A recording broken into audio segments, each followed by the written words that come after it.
I'm Brittany Lewis with Forbes Breaking News. On the House floor Wednesday, Congressman Bob Good blamed high crime rates on, quote, Democrat policies carried to their conclusion. Good also reiterated a popular GOP talking point, saying, quote, the best response to a bad guy with a gun is a good guy with a gun. Focusing on rising crime is a key GOP strategy as midterms near. Republican lawmakers have accused Democrats of soft on crime policies.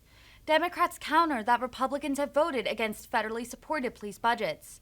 Here's more from the Virginia Republican. Reinstate them.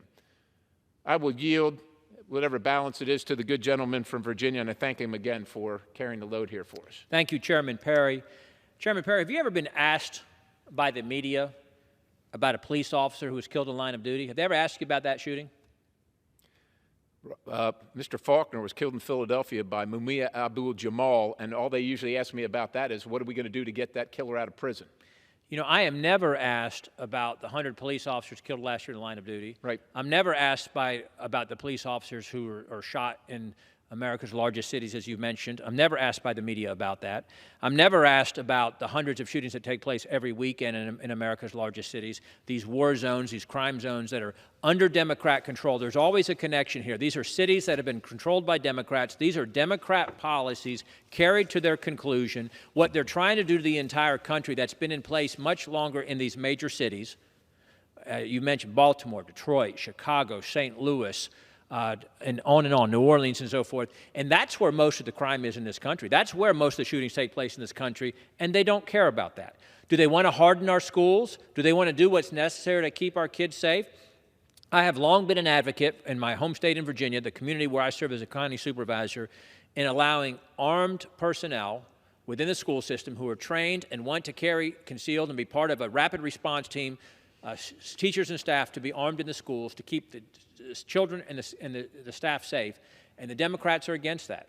We all know the truth, and Mr. Norman from South Carolina mentioned this a moment ago.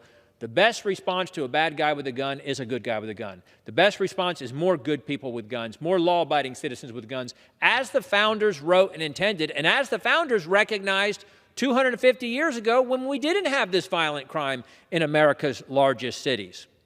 If the Second Amendment is not safe, then no other right is safe.